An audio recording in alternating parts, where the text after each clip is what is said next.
মুসলমান ওই পয়গম্বর মদিনার রাস্তা দিয়া হাঁটে, মক্কার রাস্তা দিয়া হাঁটতেছে, বেঈমানেরা মুহাম্মদের চেহারার উপরে ময়লা আবর্জনা পাওয়া দেয়। ওই মুহাম্মদ পাহাড়ের পাদদেশে বসিয়া নামাজ পড়ে, বেঈমানেরা তারপরও মুহাম্মদের ছাড়ে নাই। ওই বেঈমানেরা গিয়া মুহাম্মদের পিঠের উপরে নারী বুড়িয়ে ছাড়িয়া যায়।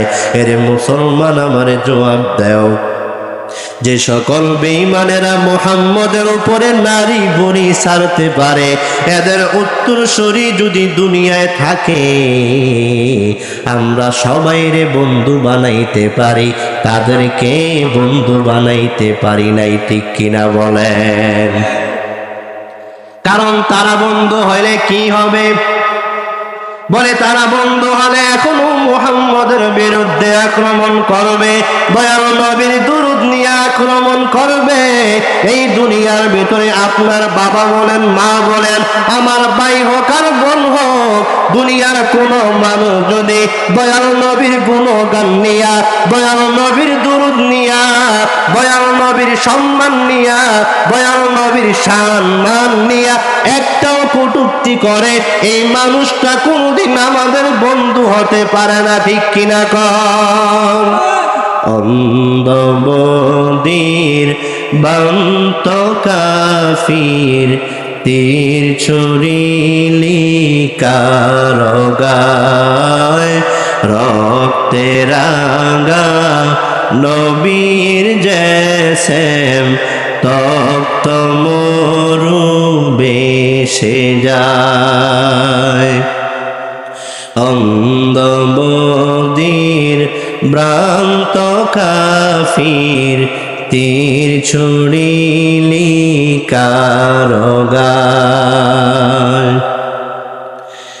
শির দায়রত মোর নবীজি আল্লাহর শানে কথা কয়, শির দায়রত মোর নবীজি আল্লাহর শানে কথা কয়, নবীর পিঠে দুষ্ট কাফির, নবীর পিঠে দুষ্ট কাফির নারী বুড়ি চেপে দেয়।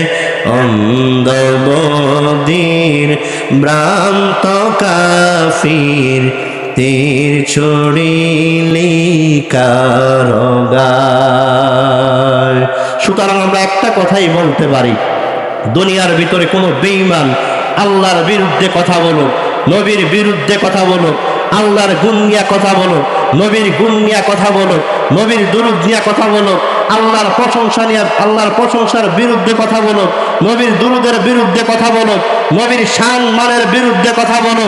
বাংলার জমিনটা এমন একটা জমিন, যেই জমিনের ভিতরে 95% মুসলমান, যেই বাংলার জমিনে আল্লাহর নাম নিয়ে সূর্য ওঠে, যেই বাংলার জমিনে আল্লাহর নাম নিয়ে সূর্য অস্ত যায়, এই বাংলার জমিনে যতদিন পর্যন্ত সূর্য উঠবে, যতদিন পর্যন্ত সূর্য অস্তমিত হবে, ততদিন পর্যন্ত মুসলমান আল্লাহকে ভালোবাসবে, মুসলমান নবীকে ভালোবাসবে, মুসলমান আল্লাহর পক্ষে থাকবে, মুসলমান নবীর পক্ষে থাকবে। এবং কি কখনো কোন বেঈমান যদি আল্লাহর শান নিয়ে কথা বলে, কোন বেঈমান যদি নবীর শান নিয়ে কথা বলে, যেই কোনো সময়, যেই কোনো মুহূর্তে, যেই কোনো জায়গায় ওই বেঈমানের বিরুদ্ধে আমরা আক্রমণ করতে চাইবো, ঠিক কিনা বলেন? আল্লাহ তাআলা আমাদের সবাই কবুল করেন। আমিন তো অস্তে করে কি ঘুমাইলে নিন, জোরে কোন না আমি, আরেকবার কোন আমি, চিল্লায় কোন আমি। আল্লাহ বলেন, আমি আল্লাহ বললাম চারজন রে বন্ধু বানাইবা। এক নাম্বার মিনান নবীন, আমি আল্লাহ বললাম নবীদেরকে তোমরা বন্ধু বানাও। এরে মুসলমান, নবীরে বন্ধু বানাইতে গিয়া গিয়া দুনিয়ায় এসা পরীক্ষা করা লাগবে এমন না। আমি আল্লাহ নবীরে পরীক্ষা করিয়াই তোমার জন্য রেডি করলাম। আমি আল্লাহ তাআলা তুমি বলার আগে আগে তুমি বন্ধু বানাইবা পরীক্ষা করিয়া। আর আমি আল্লাহ বলিয়া দিলাম নবীদেরকে বন্ধু বানাও, পরীক্ষা তুমি করার দরকার নাই। পরীক্ষা করেছেন কে? আরো আসতে বলেন। আল্লাহ বলেন তোমাদের জন্য আমি নবীরে 1 নাম্বার বন্ধু বানায়া দিলাম। আরে মুসলমান, আপনি যদি আপনারে কেউ জিজ্ঞাসা করে মানুষ তোমার বন্ধুকে, আমি বলি আমার বন্ধু হলো আবু বকর, আপনি বলবেন আমার বন্ধু হলো উমর, আরেকজন বলবে আমার বন্ধু হলো আব্দুর রহমান, আমার বন্ধু হলো উমকে তুমকে। আল্লাহ বলেন আরে না, আনা'আল্লাহু আলাইহিম মিনান নাবিয়্যিন। আমি আল্লাহ বলিয়া দিলাম, আমি আল্লাহর দুনিয়ার ভিতরে যাদেরকে আমি আল্লাহ বানাইলাম তারা 1 নম্বরে বন্ধু বানাইবা আল্লাহরে। এই দুনিয়ার ভিতরে বন্ধু বানাইবা কারে?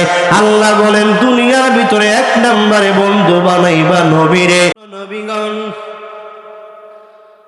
তোমরা দুনিয়ার ভিতরে 1 নম্বর প্রধান বন্ধু হবে নবী। আমি আল্লাহ বললাম নবীদের মতো বন্ধু তোমার আর কেউ নাই। কারণ আমি আল্লাহ তাআলাকে চিননেওয়ালা জাননেওয়ালা দুনিয়ার ভিতরে কোনো মানুষ যদি তুমি জিজ্ঞাসা করো, তাইলে আমি আল্লাহ বলিয়া দিব আমি আল্লাহরে ভালোভাবে চিনে হলো দুনিয়ার নবীগণ। আমি আল্লাহ 1,24,000 পয়গম্বর নবী বানাইলাম। আমি আল্লাহ প্রতিটা নবীদেরকে আমি আল্লাহ তাআলার জ্ঞান শিখাইলাম। এই নবীরা দুনিয়ায় আইসা তারা দুনিয়ার ভিতরে আমি আল্লাহর পরিচয় দিয়া দিয়া দিয়া দিয়া দুনিয়ায় ঘুরতে থাকবে। আমি আল্লাহ আদমের বানাইলাম, আদম দুনিয়ায় আইসা নিজের পরিচয় বলবে না। আদম নিজের পরিচয় বলার আগে আমি আল্লাহর পরিচয় বলবে। আমি আল্লাহ নূরে বানাইলাম, পয়গম্বর নূহ আলাইহিস সালাম দুনিয়ায় আইসা আগে আমার আল্লাহ তাআলার পরিচয় বলবে। দুনিয়ার ইব্রাহিম রে পাঠাইলাম, তিনিও দুনিয়ায় আইসা আল্লাহর পরিচয় বলবে। আমি মূসা রে বানাইলাম, পয়গম্বর মূসাও দুনিয়ার ভিতরে আল্লাহ তাআলার পরিচয় তুলিয়া ধরবে। আমি আল্লাহ ঈসা সহ যত নবী দুনিয়ায় পাঠাইলাম, আমার সব পয়গম্বর শুধুমাত্র আল্লাহ তাআলার পরিচয় তুলে ধরবে। আমার আল্লাহ বলে রে মানুষ, ওই নবীদেরকে তুমি প্রথম বন্ধু বানায়া বানায়া জীবনটা চালায়া যাও। কারণ আমার পয়গম্বর প্রত্যেকটি নবী আমি আল্লাহর পক্ষ থেকে পরীক্ষিত পয়গম্বর। আমি আল্লাহ আদমের বানানোর পর বিশাল বড় এক পরীক্ষা দিলাম। 350 বছর আদমের কান্নার বন্যায় আমি আল্লাহর কাছে বারবার বলছে আল্লাহ মাফ করে দাও। আমি আল্লাহ তারপরে আদমরে ক্ষমা করি নাই সামান্য একটা ভুলের কারণে। আমি আল্লাহ 350 বছর যেই নবীরে কাঁদায়া কাঁদায়া কাঁদায়া কাঁদায়া আমি আল্লাহ দুনিয়ার মানুষদেরকে বললাম মেরে মানুষ, আমি আল্লাহ আদমের নবী, আমি আল্লাহর নবীর দিকে তাকা। ওই আদম 350 বছর দুনিয়ায় কান্না করার পর আমি আল্লাহ তারপর গিয়া আদমের আমি ক্ষমা করলাম। তাইলে আমি আল্লাহ প্রত্যেকটি নবীরে পরীক্ষা করিয়া করিয়া তোমারে বন্ধু বানাইলাম। সুতরাং আমি চাইছি এই জন্য বন্ধু বানাই নাই। আমার আল্লাহ পরীক্ষা করিয়া করিয়া আদম নবীরে বন্ধু বানাইলাম। আমার আল্লাহ পরীক্ষা করিয়া করিয়া মূসারে বন্ধু বানাইল। আমার আল্লাহ পরীক্ষা করিয়া করিয়া ঈসারে বন্ধু বানাইল। আমার আল্লাহ পরীক্ষা করিয়া করিয়া মুহাম্মদ দয়াল নবীর দুনিয়ায় নবী বানাইল। আমার আল্লাহ বলে রে মানুষ, তোমরা দুনিয়ায় নবী নবীদেরকে কেন বন্ধু বানাইবা? আমি আল্লাহ তাআলা মুহাম্মদের দুনিয়ায় পাঠাইলাম। এই পয়গম্বরের এমন পরীক্ষা নাই যেই পরীক্ষা আমি দুনিয়ায় মুহাম্মদের করি নাই। আমি আমার জীবনভর, আমি আমার সারা জীবন আমি মুহাম্মদের পরীক্ষা করিয়া করিয়া তারপর আমি বললাম, মুহাম্মদরে তোমরা বন্ধু বানায়া নাও। আদমের উম্মতেরা আদমের বন্ধু বানাইবে, মূসার উম্মতেরা মূসারে বন্ধু বানাইবে, ঈসার উম্মতেরা ঈসারে বন্ধু বানাইবে, মূসার উম্মতেরা মূসারে বন্ধু বানায়া বানায়া এই দুনিয়ার ভিতরে আমি আল্লাহ বললাম প্রথম একমাত্র বন্ধু আমি আল্লাহ বলিয়া দিলাম, তোমরা নবীদেরকে বন্ধু বানায়া দাও। এরে দুনিয়ার মানুষ, আপনারা বলতে পারেন আমরা মুহাম্মদের কেন বন্ধু বানাইব? তাইলে একবার পরীক্ষা করা দরকার। কারণ দুনিয়ায় বন্ধু বানাইতে গিয়া গিয়া আমরা টাকা দিয়া দিয়া বন্ধুর পরীক্ষা করি, আমরা কথা দিয়া দিয়া বন্ধুর মনের পরীক্ষা করি। আল্লাহ বলেন, আমি নবীরে কেন বন্ধু বানানোর জন্য বললাম জানুনি? আমি নবীরে 40 বছর 6 মাস তখন গিয়া আমি নবীরে বললাম, পয়গম্বর আমার পক্ষ থেকে আপনার কাছে ওহী পাঠায়া দিলাম, আপনি ওহী মাফিক দুনিয়ার ভিতরে আমি আল্লাহর পরিচয় তুলিয়া ধরেন। আমার আল্লাহ তাআলা ওই পয়গম্বরে কেমন পরীক্ষা করেছে। আমার পয়গম্বরের বয়স যখন 6 মাস, এই দুনিয়ার ভিতরে পয়গম্বরের বাবা নাই, দুনিয়ার ডানেও দেউরায় বাবারে কোথাও পায় না, বামেও দেউরায় কোথাও বাবারে দেখতে পায় না। আমার পয়গম্বর 6 বৎসর বয়সের সময় মায়ের কাছে বারবার আইসা ডাক দিয়া বলে, ও মায়া আমার বাবার পরিচয়টা আমাদেরকে দিয়া দেন, যাতে ঘুরিয়া ঘুরিয়া আমার বাবার পরিচয়টা তুলিয়া ধরতে পারি। আমেনা ডাক দিয়া বলে, রে মুহাম্মদ, তোমার বাবার পরিচয়টা আমি দেব তবে ঠিক, কিন্তু তোমার বাবা কোথায় আছে, কেমন আছে, এমন কোন পরিচয় আমি আমিনার কাছে দেওয়ার মতো কোনো তথ্য নাই। মুহাম্মদ এই বলিয়া বলিয়া দৌড়াইয়া মাঠের ভিতরে চলিয়া যায়। রাত্র যখন হইয়া যায়, দুনিয়ার মানুষ সন্তানেরা দৌড়াইয়া ঘরে যায়। ওই দিন আর সকালবেলা মুহাম্মদ ঘরে যায় না। মা মেনা মা পেরেশান হইয়া হইয়া দেউরানো আরম্ভ করে দিল, আমার মুহাম্মদ কোথায়? আমি আমার মুহাম্মদ রে খুঁজিয়া কোথাও পাই না। আমেনা একবার দেউরাইয়া বালকদেরকে জিজ্ঞাসা করে, ও মক্কার বালক শুনো, মুহাম্মদ কোথায় একটু বলিয়া দাও।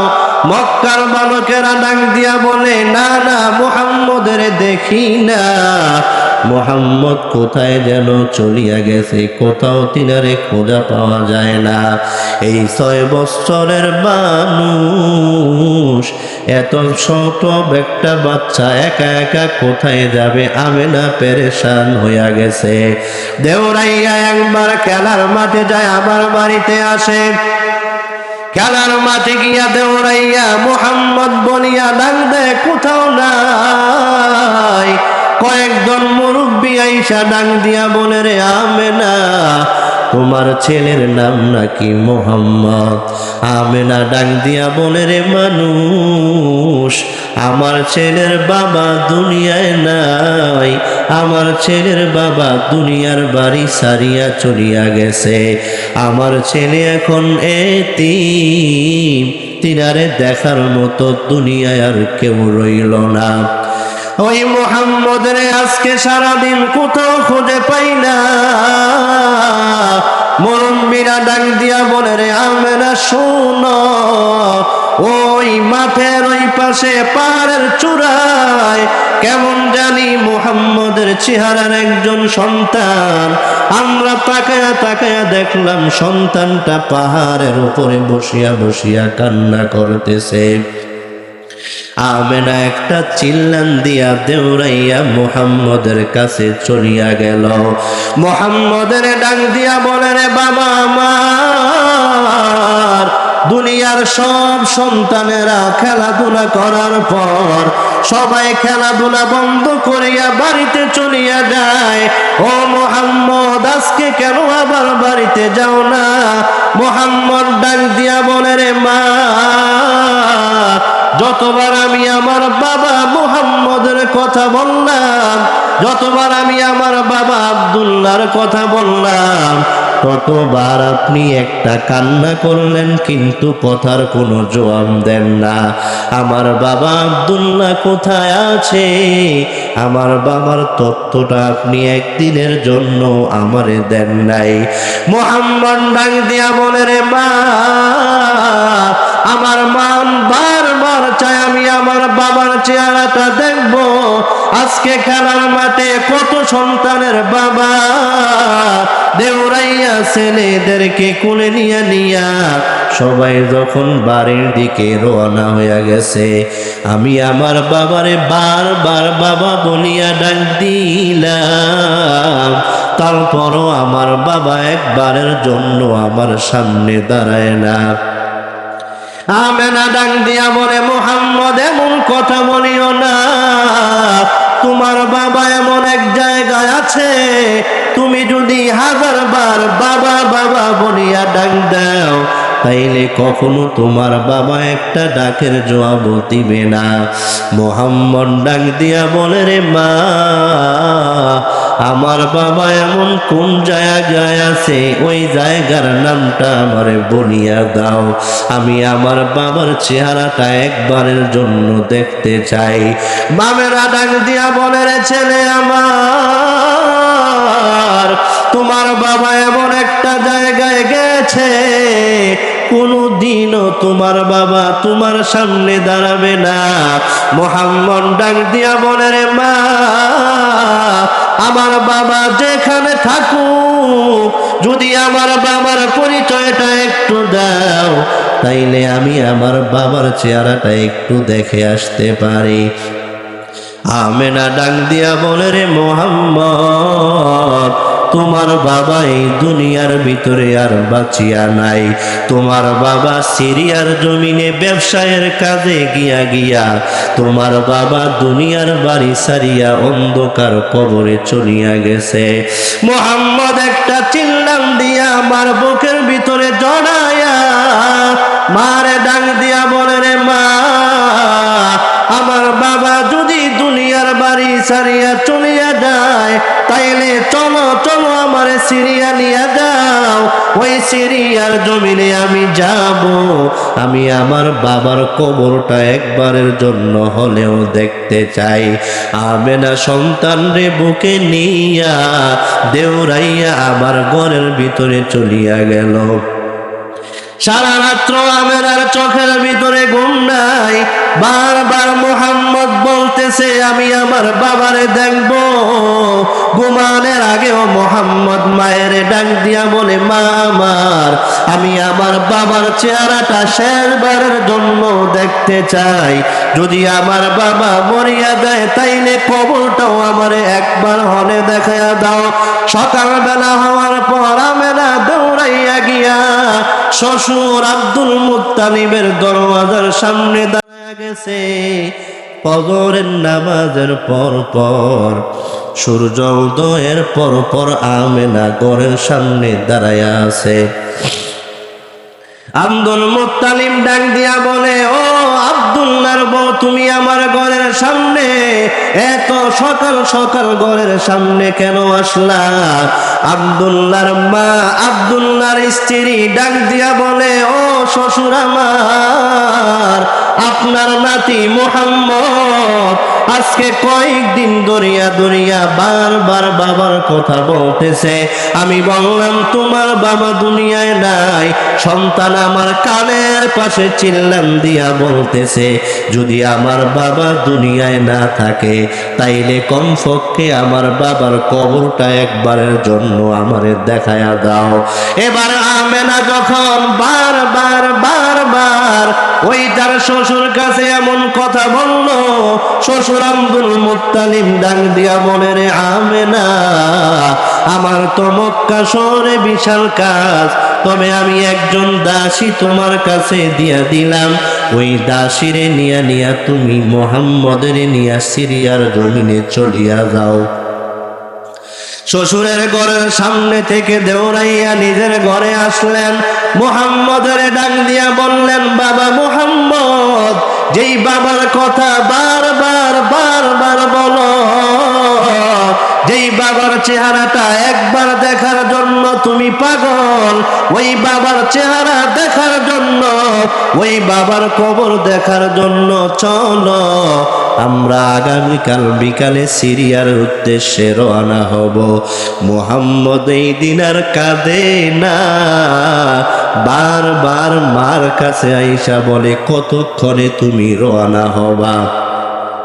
আমেনা ডাক দিয়া বলে রে মুহাম্মদ, আমরা আগামীকাল বিকালে রওনা হব।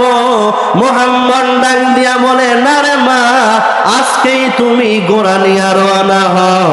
আমি আমার বাবার কবরটা যতক্ষণ না দেখব অতক্ষণ পর্যন্ত আমার কলিজা ঠান্ডা হবে না। এবার এত কথা বলার পরে আমেনার মনটা নরম হইয়া গেল। সন্তানের কথাগুলো আর বুকের ভিতরে নিতে পারে নাই। একজন দাসী নিয়ে রওনা হইয়া গেছে, উম্মে আয়মান নিয়ে রওনা হয়ে গেছে সুদূর সিরিয়ার উদ্দেশ্যে। একটু আগায় আবার চলে। মুহাম্মদ যখন দাঁড়ায়া যায়, ঘোড়া দাঁড়াইতে দেরি নাই। মুহাম্মদ মায়ের কানে কানে আইসা বলে রে মা, আমরা বুঝি তাইলে বাবার কবরের কাছে চলে আসছি। আমেনা বলে সন্তান শোনো, তোমার বাবার কবর সুদূর সিরিয়ায় অনেক দূর। ওই অনেক দূর সিরিয়ায় যাইতে যাইতে অনেক সময় লাগবে। তুমি সামান্য সময় তুমি অপেক্ষা করো আর সামনের দিকে চলো। বারবার যতই সামনে যায়, বারবার মুহাম্মদ মারে ডাক দিয়া বলে রে মা, আমার বাবার কবর আর কত দূরে, যদি আমারে বলিয়া দাও আমার বাবার কবরের সামনে নামিও না, আমারে একটু দূরে তুমি নামায়া দিও। আর তুমি ঘোড়ার উপরে বসিয়া আস্তে আস্তে কবরের পারে যাইও। আমেনা ডাক দিয়া বলে রে সন্তান আব্দুল মুহাম্মদ, তুমি শোনো, একটু পরেই তো তোমার বাবার কবরের সামনে তুমি নামিয়া যাইবা, একটু আগে কেন নামবা? সন্তান ডাক দিয়া বলে রে মা, দুনিয়ার কোন সন্তানের বাবা যদি দূর থেকে সন্তানের দেখতে আসে তাইলে দূর থেকে দুইটা হাত এভাবে বিছায়া দেয়, আর সন্তান বাবা বাবা বলিয়া গিয়া বাবার কোলের ভিতরে উঠিয়া যায়। আমেনারে ডাক দিয়া বলে মা আমার শুনেন, আমার বাবার দূর থেকে যদি আপনি নামায়া দেন, আমি দূর থেকে আমার বাবার কবরের দিকে বাবা বলিয়া দুইটা হাত বাড়ায়া সামনে আগাবো। আমেনার কলিজা ফাটিয়া যায়। ছেলেরে বলে ছেলে শোনো, এমন আদরের কথা বলিও না, তোমার বাবার কবর আর একটু সামনে আসলে আমরা এসে যাব। মুহাম্মদ ডাক দিয়া বলে রে ও মা আমার শোনো, এত দূরে আমারে আর সামনে নিও না, এত দূরেই আমারে গোড়া থেকে নামিয়া দামায়া দাও। মুহাম্মদ দেওরাইতেছে, গোড়াও আগাইতেছে, মুহাম্মদ দেওরায়। আমেনা ডাক দিয়া বলে রে মুহাম্মদ, আমি তোমার জন্যই তো ঘোড়া নিয়ে আসলাম, আমরা বড় মানুষ চাইলেই তো হাইটা আসতে পারতাম, কিন্তু তুমি ছোট মানুষ হওয়ার কারণে ঘোড়া নিয়ে আসলাম। তুমি আজকে ঘোড়া সারিয়া পায়ে হাঁটিয়া হাঁটিয়া বাবার কবরের দিকে কেন যাইতেছ? মুহাম্মদ ডাক দিয়া বলে, রে মা আমার শোনো, এতদিন পর বাবা আব্দুল্লাহ রে আমি দেখি নাই, এতদিন পর বাবারে বাবা বলতে পারি নাই। আমি একটা কাক দিব, একবার আব্বারে ডাক দিব, একটা কাক দিব আর একবার আব্বারে ডাক দিব। মা আমেনা ডাক দিয়া বলে, রে সন্তান শুনো, এমন করিয়া করিয়া যদি বাবারে কবরের দিকে বাবা বাবা বলিয়া ডাক দিয়া সামনে আগায়া যাও, তাইলে তোমার বাবা কি তোমার ডাকের জবাব দিবে? মুহাম্মদ মারে ডাক দিয়া বলে, রে মা শোন, আমি যদি আমার বাবার কবরের দিকে একবার দুইবার বাবা বাবা বলিয়া ডাক দে, আমার মনে হয় ডাক দেওয়ার কারণে আমার বাবা কবর থেকে উঠিয়া আসবে। এদিক দিয়ে আমেনা কান্না করছে, সন্তান বারবার বারবার বাবার কথা বলছে। একবার কবরের সামনে আসার পর আমেনার সামনে আগায় না, কারণ সন্তানের কষ্ট সহ্য হয় না। আমেনা সামনে না গায়া সন্তানের ডাক দিয়া বলে, রে মুহাম্মদ, যেই বাবার চেহারাটা দেখার জন্য দিন নাই রাত্র নাই, রাতের প্রত্যেকটা দিন তুমি তোমার বাবা আব্দুল্লাহর কথা বলিয়া বলিয়া কান্না করো, ওই যে দেখা যায় তোমার বাবার কবর, যাও ওই বাবার কবরটা দেখিয়া পয়গম্বর হাত দুইটা বাড়ায়া বাড়ায়া দেউরাইয়া বাবার কবরের দিকে চলিয়া গেল। ওই মুহাম্মদ ওই দিন আব্বার কবরের সামনে গিয়া গিয়া আব্বারে এত কান্না করিয়া করিয়া এত ডাক দিছে, আল্লাহ তাআলা বলে, ও আমার ফেরেশতারা যাও যাও, আমার আব্দুল্লাহর কবরটা ফাটায়া দাও, আজকে যাতে আব্দুল্লাহ উঠিয়া উঠিয়া সন্তানের সাথে দেখা করতে পারে। ফেরেশতারা বলে, না না, কবর থেকে ওঠার কোনো সিস্টেম নাই, কবর থেকে উঠতে পারবে না। ওই দিন আব্দুল্লাহ কবর থেকে আল্লাহরে ডাক দিয়া বলছে, আল্লাহ, আমার ছেলে মুহাম্মদ আজকে যদি কবরটা একটু ফারিয়া দিতা, আমি আমার কলিজার টুকরা সন্তানের সাথে দেখা করিয়া আসতাম। ওই মুহাম্মদের এত কষ্ট দিয়া দিয়া দিয়া দিয়া দিয়া আপনার বন্ধু বানাইছে, আমার বন্ধু বানাইছে।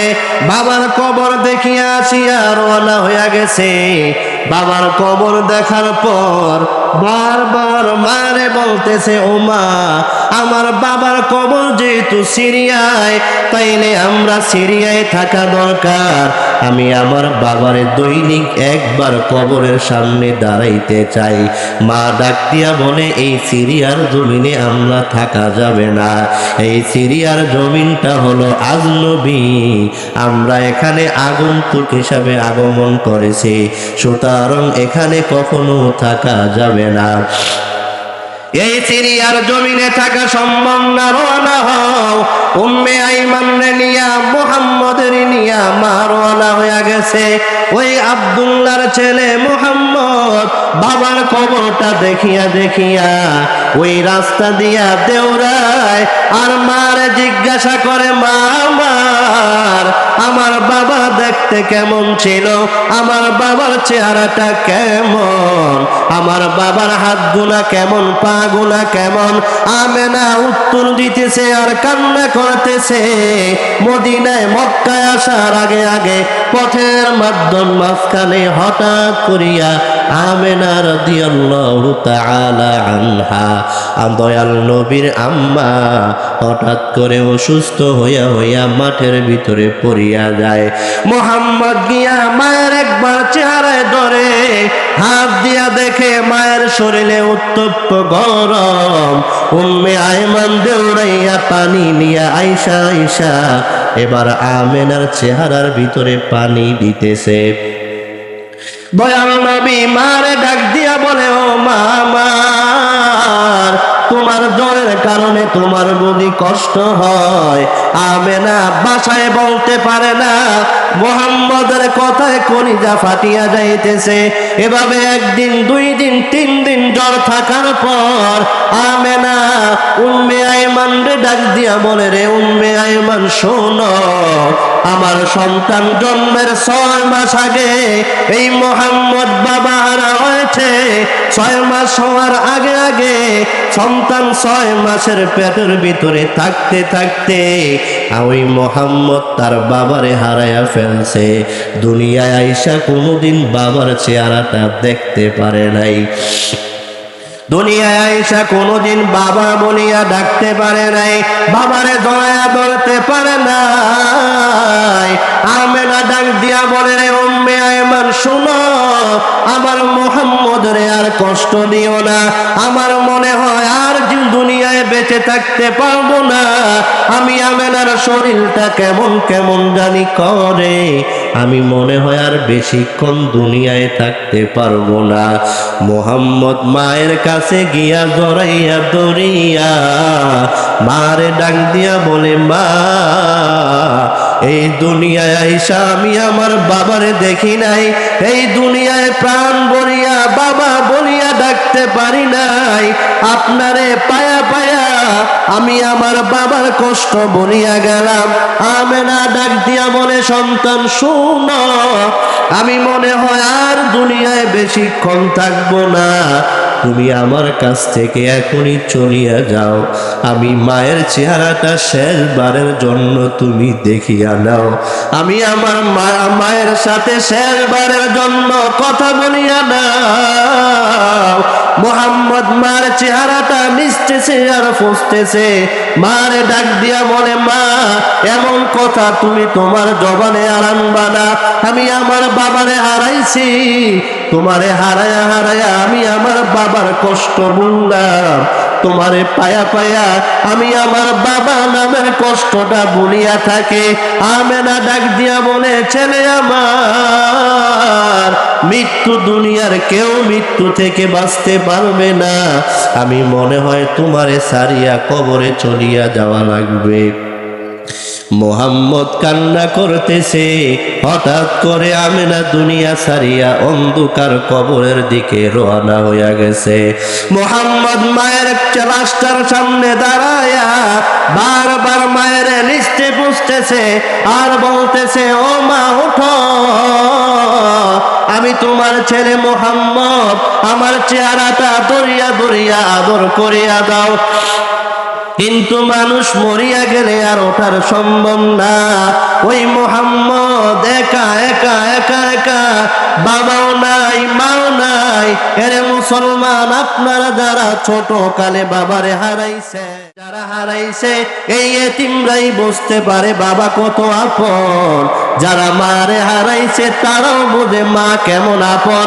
আমাদের মায়েরা, আমাদের বোনেরা, এখনো আমার মায়েরা, আমার মা মুরব্বী হয়ে গেছে, এখনো তার বাবার কথা স্মরণ করিয়া করিয়া কান্না করে। এখনো তার মায়ের কথা, মা অসুস্থ, মার কথা কোন বলিয়া বলিয়া কান্না করে। এই এলাকায় এমন মুরব্বীও আছে এখনো যাদের বাবার কথা মনে পড়লে কলিজা ফাটিয়া কান্না আসে। এমন আছে না নাই? মায়ের কথা শুনলে কান্না আসে।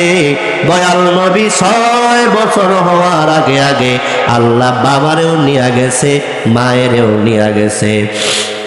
আল্লাহ তাআলা বলতেছে, আনআমাল্লাহু আলাইহিম মিনান নাবিয়্যিন, আমি আল্লাহ তোমাদের জন্য 1 নম্বরের বন্ধু বানাইলাম নবীদেরকে। বলে বন্ধু এভাবে বানাই নাই, আপনি আপনার বন্ধুরে সিলেক্ট করার জন্য আলাদা টাকা দিয়া প্রথম সেট করেন। বন্ধু যদি টাকা মারিয়া দেয়, এই বন্ধু আপনার জন্য ভালো না। আপনি তিনার সাথে আর বন্ধু রাখেন না। দুনিয়ার বন্ধু বানাইতে গিয়া সম্পদ নিয়া পরীক্ষা করেন, বন্ধু যদি সম্পদ মারিয়া দেয় তাইলে আপনার মনের ভিতরে একটা প্রশ্ন জাগে, যেই বন্ধু সম্পদ মারতে পারে সে আমার সত্যিকারের বন্ধু হতে পারে না। আল্লাহ বলেন, আমি আল্লাহ তোমাদের জন্য 4 ধরনের বন্ধু বানাইলাম। এক ধরন মিনান নবীন, আমি আল্লাহ নবীদেরকে তোমার বন্ধু বানাইলাম। তোমরা বন্ধু বানাইতে গিয়া যেমনি পরীক্ষা করো, আমি আল্লাহ আদমেরও এভাবে পরীক্ষা করলাম, আমি আল্লাহ মূসারও এভাবে পরীক্ষা করলাম, আমি আল্লাহ ঈসারও এমনি ভাবে পরীক্ষা করিয়া দিলাম। এরে উম্মতে মুহাম্মদী শোনো, তোমাদের জন্য মুহাম্মদরে আমি বন্ধু বানাইলাম, তবে অন্যান্য নবীদের মতো মুহাম্মদরে আমি পরীক্ষা করি নাই।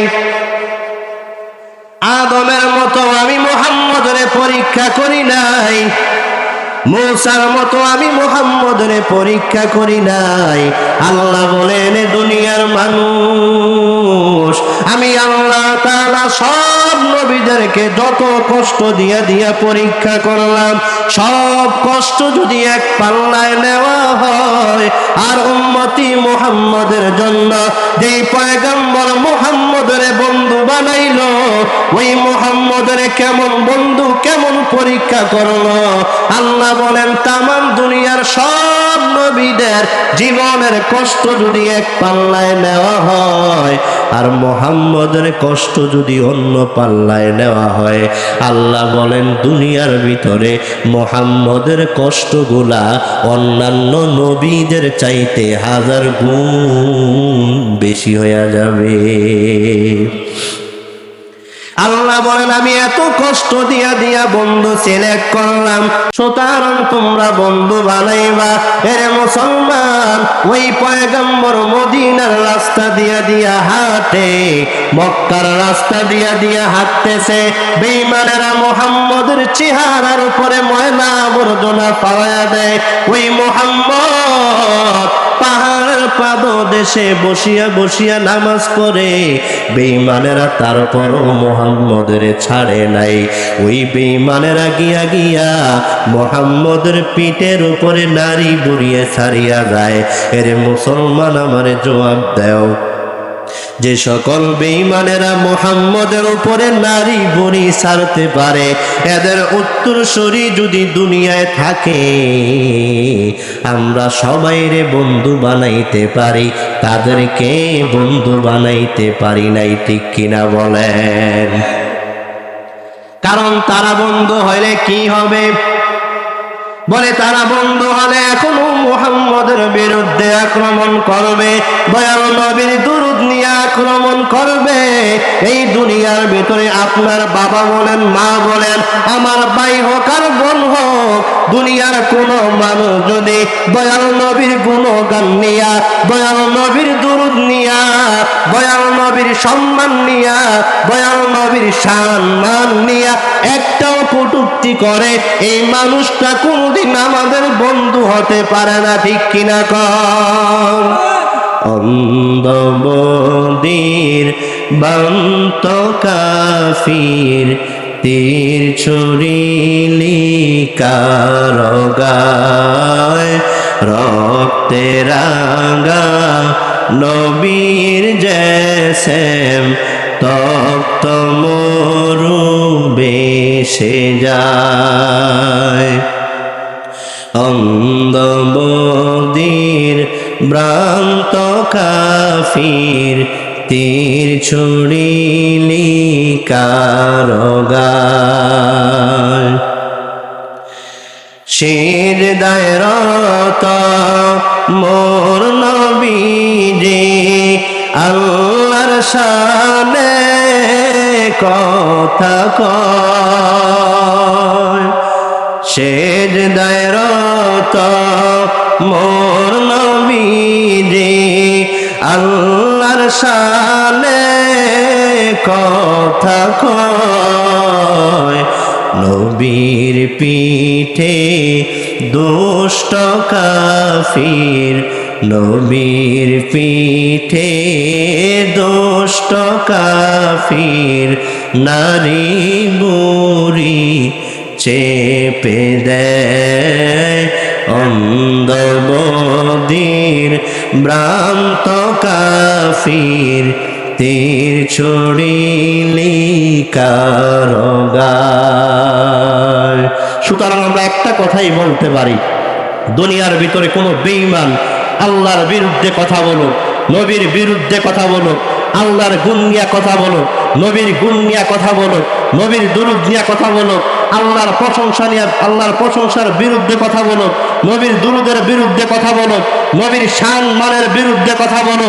বাংলার জমিনটা এমন একটা জমিন, যেই জমিনের ভিতরে ৯৫% মুসলমান, যেই বাংলার জমিনে আল্লাহর নাম নিয়ে সূর্য ওঠে, যেই বাংলার জমিনে আল্লাহর নাম নিয়ে সূর্য অস্ত যায়, এই বাংলার জমিনে যতদিন পর্যন্ত সূর্য উঠবে, যতদিন পর্যন্ত সূর্য অস্তমিত হবে, ততদিন পর্যন্ত মুসলমান আল্লাহকে ভালোবাসবে, মুসলমান নবীকে ভালোবাসবে, মুসলমান আল্লাহর পক্ষে থাকবে, মুসলমান নবীর পক্ষে থাকবে। এবং কি কখনো কোনো বেঈমান যদি আল্লাহর শান নিয়ে কথা বলে, কোনো বেঈমান যদি নবীর শান নিয়ে কথা বলে, যেই কোনো সময়, যেই কোনো মুহূর্তে, যেই কোনো জায়গায় ওই বেঈমানের বিরুদ্ধে আমরা আক্রমণ করতে চাইবো, ঠিক কিনা বলেন? আল্লাহ তাআলা আমাদের সবাই কবুল করেন। আমি কিন্তু অস্তে করে কি ঘুমাইলে নিন, জোরে কর না, আমি আরেকবার কোন আমি চিল্লায় কোন আমি। আল্লাহ বলেন, আমি আল্লাহ বললাম 4 জনের বন্ধু বানাইবা। 1 নাম্বার মিনান নবীন, আমি আল্লাহ বললাম নবীদেরকে তোমরা বন্ধু বানাও। আরে মুসলমান, নবীরে বন্ধু বানাইতে গিয়া গিয়া দুনিয়ায় এসে পরীক্ষা করা লাগবে এমন না। আমি আল্লাহ নবীরে পরীক্ষা করিয়াই তোমার জন্য রেডি করলাম। আমি আল্লাহ তাআলা তুমি বলার আগে আগে তুমি বন্ধু বানাইবা পরীক্ষা করিয়া। আর আমি আল্লাহ বলিয়া দিলাম নবীদেরকে বন্ধু বানাও, পরীক্ষা তুমি করার দরকার নাই। পরীক্ষা করেছেন কে? আরো আসতে বলেন। আল্লাহ বলেন তোমাদের জন্য আমি নবীরে 1 নাম্বার বন্ধু বানায়া দিলাম। আরে মুসলমান, আপনি যদি আপনারে কেউ জিজ্ঞাসা করে মানুষ তোমার বন্ধুকে, আমি বলি আমার বন্ধু হলো আবু বকর, আপনি বলবেন আমার বন্ধু হলো উমর। আরেকজন বলবে আমার বন্ধু হলো আব্দুর রহমান, আমার বন্ধু হলো উমকে তুমকে। আল্লাহ বলেন আরে না, আনা'আল্লাহু আলাইহিম মিনান নাবিয়্যিন, আমি আল্লাহ বলিয়া দিলাম, আমি আল্লাহর দুনিয়ার ভিতরে যাদেরকে আমি আল্লাহ বানাইলাম তারা 1 নম্বরে বন্ধু বানাইবা আল্লাহরে। এই দুনিয়ার ভিতরে বন্ধু বানাইবা কারে? আল্লাহ বলেন দুনিয়ার ভিতরে 1 নম্বরে বন্ধু বানাইবা নবীরে। সুতরাং নবীরে আমি আল্লাহ পরীক্ষা করিয়া করিয়া তোমাদের জন্য আমি দুনিয়ার ভিতরে বন্ধু সাজাইলাম। 2 নম্বরে আল্লাহ বলেন সিদ্দিকিন, আল্লাহ বলেন এর মানুষ আমি আল্লাহ বলিয়া দিলাম তোমরা দুনিয়ায় সিদ্দিকিনে বন্ধু বানাও। সিদ্দিকিন কারা? আল্লাহ বলেন দুনিয়ায় সত্যবাদী যারা, সিদ্দিকি হলো তারা। দুনিয়ার ভিতরে সত্যের পক্ষে থাকে যারা, সকালে মিথ্যা বলে, দুপুরে মিথ্যা বলে, রাত্রেও মিথ্যা বলে, এরা কোনোদিন সত্যবাদী হতে পারে না। আল্লাহ বলে রে মানুষ আমি আল্লাহ বলিয়া দিলাম 1 নম্বরে তোমরা নবীদেরকে বন্ধু বানায়া বানায়া জীবনটা করিয়া তোলাও। 2 নম্বরে সত্যবাদীদেরকে তোমরা বন্ধু বানায়া বানায়া চলো। 3 নম্বরে ওয়াশুহাদা, আল্লাহ বলে রে মানুষ আমি আল্লাহ তোমাদের 3 নম্বরে বন্ধু বানাইলাম। দুনিয়ার ভিতরে যারা শহীদ তাদেরকে তোমরা বন্ধু বানায়া বানায়া বানায়া বানায়া দুনিয়ায় চলো। এখন আপনারা বলতে পারেন ইমাম আমরা শহীদদেরকে কেমনে বন্ধু বানাইব?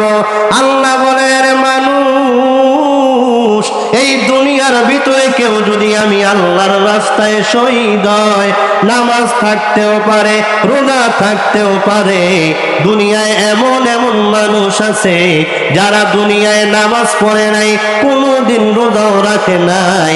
দয়াল নবী সাল্লাল্লাহু আলাইহি ওয়াসাল্লামের জমানায় এক সাহাবা এসে নবীর সামনে দাঁড়ায়া দাঁড়ায়া ডাক দিয়া বলে, ও পয়গম্বর শোনেন, এই দুনিয়ার ভিতরে আমি কালিমা পড়িয়া মুসলমান হইয়া যাইতে চাই। নবী ডাক দিয়া বললেন, রে আগন্তুক মানুষ, যদি তুমি দুনিয়ায় ঈমানওয়ালা হইয়া হইয়া যাইতে চাও, তুমি যদি কালিমা পড়িয়া পড়িয়া মুসলমান হইয়া যাও, অথবা কালিমা পড়িয়া মুসলমান হতে চাও, তাইলে আমি বলিয়া দিলাম, শোনো, তুমি আমার সাথে কালিমা পড়ো, লা ইলাহা ইল্লাল্লাহ মুহাম্মাদুর রাসূলুল্লাহ। কালিমা পড়িয়া দেওয়ার পরে সাহাবা ডাক দিয়া বললেন, পয়গম্বর, আমার যেহেতু কালিমা পড়িয়া মুসলমান বানায়া দিলেন, তাইলে আমার উপর কাজগুলো আপনি বলিয়া দেন। আমি সকালে ঘুম থেকে উঠিয়া উঠিয়া কোন কাজটা করব বলিয়া দেন, আমি দুপুর বেলা কোন কাজটা করব বলিয়া দেন, রাত্রে হলে আমি কোন কাজটা করব বলেন। পয়গম্বর ডাক দিয়া বললেন, সাহাবা শোনো, যেহেতু তুমি কালিমা পড়িয়া মুসলমান হইছ, এখন তোমার উপরে নামাজ ফরজ হলো, তোমার উপরে রোজা ফরজ হলো, তোমার উপরে হজ ফরজ হলো, তোমার উপরে যাকাত ফরজ হলো। তবে নামাজ পড়ার আগে, কালিমা পড়ার পরে, নামাজ পড়ার আগে, রোজা রাখার আগে, হজ করার আগে, যাকাত দেওয়ার আগে আমরা সব সাহাবারা এখন যুদ্ধের ময়দানে চলিয়া যাব। নবী বললেন, ও নতুন সাহাবী শোনো, তুমি যদি দুনিয়ার ভিতরে এখন কোনো আমল করতে চাও, তাইলে তোমার উপরে এখন ফরজ হলো যুদ্ধের ময়দানে গিয়া শহীদ হয়ে যাওয়া, যুদ্ধের ময়দানে গিয়ে আল্লাহর রাস্তায় জীবনটা দিয়া দেওয়া। নতুন সাহাবা ডাক দিয়া বলেন, পয়গম্বর, ইসলাম শব্দের অর্থ হলো আত্মসমর্পণ করা। আমি যেহেতু কালিমা পড়িয়া মুসলমান হইয়া গেলাম, তাইলে আপনি যেই কাজটা আমারে বলবেন আমি ওই কাজটাই করতে চাই। বয়ার নবী বলেন, নতুন সাহাবী শোনো, হয়তোবা যুদ্ধের ময়দানে যদি এখন যাও, তাইলে একটু পরেই তুমি শহীদ হতে, হয়তোবা তুমি শহীদ হইয়া যাইতে পারো। নতুন সাহাবী ডাক দিয়া বলে, রে নবী, আমি যদি যুদ্ধের ময়দানে গিয়াও শহীদ হই, তারপরও আমার টেনশন নাই, তাই তারপরেও তো আমি দুনিয়ায় কালিমা পড়িয়া দুনিয়া থেকে বিদায় নিলাম। দয়াল নবী বললেন, সাহাবা চলো চলো, নামাজ পড়ার আগে, রোজা রাখার আগে, হজ করার আগে, যাকাত দেওয়ার আগে এখন তোমার উপরে ফরজ হলো যুদ্ধের ময়দানে গিয়া জিহাদ করা। নতুন সাহাবী ডাক দিয়া বলে, রে পয়গম্বর, আমারে যুদ্ধের ময়দানে নিয়ে চলেন। নবী ওই নতুন সাহাবারে নিয়ে যুদ্ধের ময়দানের দিকে রওনা হলেন। যুদ্ধের ময়দানে গিয়া ওই সাহাবাও, নতুন সাহাবাও যুদ্ধ করা আরম্ভ করে দিলেন। দুপুরের নামাজ, দুপুরের আজান হওয়ার আগে আগে, জোহরের নামাজের আজান হওয়ার আগে আগে যুদ্ধ বন্ধ হয়ে যায়। দয়াল নবী ডাক দিয়া বলে, রে সাহাবাদের দল, ওই যুদ্ধের ময়দানে তাকায়া দেখো কোন সাহাবা বিদায় নিয়েছে, কোন সাহাবা শহীদ। ওই সাহাবাদের লিস্টি গুলা আমারে একটু নামাজের আগে আগে দিয়া দাও। দয়াল নবী আসমানের দিকে তাকায়া দেখলেন, দোহাকা রব্বুনা আলা রাজুলিন, ওই আসমানের মালিক একটা মানুষের দিকে তাকায়া হাসে। দয়াল নবী একবার আসমানে তাকায়, আবার জমিনে তাকায়, আবার আসমানে তাকায়, আবার জমিনে তাকায়। দয়াল নবী বলেন, দোহাকা রব্বুনা আলা রাজুলিন। দয়াল নবীও মুস্কায়া মুস্কায়া হাসে। সাহাবারা জিজ্ঞাসা করলেন, পয়গম্বর, আকাশের দিকে তাকায়া তাকায়া আপনি কেন আসতেছেন? দয়াল নবী ডাক দিয়া বলে, আমি আকাশের দিকে তাকাইয়া দেখলাম এমন মানুষের চেহারার দিকে তাকায়া তাকায়া ফেরেশতানা ফেরেশতানা আমার আসমানের মালিক আল্লাহ হাসতেছে। সাহাবারা ডাক দিয়া বলে, রে পয়গম্বর, আমার আল্লাহ তো এভাবেও হাসে না। ও পয়গম্বর, আমার আল্লাহ কোন গুণের জন্য হাসে? দয়াল নবী ডাক দিয়া বললেন, সাহাবারা শোনো, আমার আল্লাহ এমন একটা শহীদের চেহারার দিকে তাকায়া তাকায়া হাসে। এই শহীদটা দুনিয়ার ভিতরে কোনোদিন নামাজ পড়ে নাই, এই শহীদটা কোনোদিন রোজা রাখে নাই, এই শহীদটা কোনোদিন দুনিয়ার হজ করে নাই, এই শহীদটা যাকাত দেয় নাই, এই শহীদটা কোনোদিন জিকির করে নাই। ফেরেশতারা সাহাবারা ডাক দিয়া বললেন, নবী গো, যে সাহাবারা কোনদিন নামাজ পড়ে নাই, রোজা রাখে নাই, হজ করে নাই, যাকাত দেয় নাই, জিকির করে নাই, কোনো আমল করে নাই, ওই মানুষটার চেহারার দিকে তাকাইয়া আমার আল্লাহ আবার এই মানুষটার দিকে কেন তাকায়া তাকায়া হাসে? আল্লাহ অন্যান্য শহীদদের দিকে তাকায়াও তো হাসতে পারতো, কিন্তু এই নামাজ না পড়নেওয়ালা মানুষটার দিকে কেন তাকায়া হাসতেছে? দয়াল নবী ডাক দিয়া বলল, সাহাবারা শোনো, এই সাহাবারা এমন একটা সাহাবা, আজকে ফজরের নামাজের পর যেই সাহাবা আমার সামনে দাঁড়াইয়া বলল, আমারে কালিমা পড়িয়া মুসলমান বানায়া দেন। আমি বললাম, তোমার উপরে এখন যুদ্ধ ফরজ। ওই সাহাবা ডাক দিয়া বলল, আমি তাইলে যুদ্ধ করব।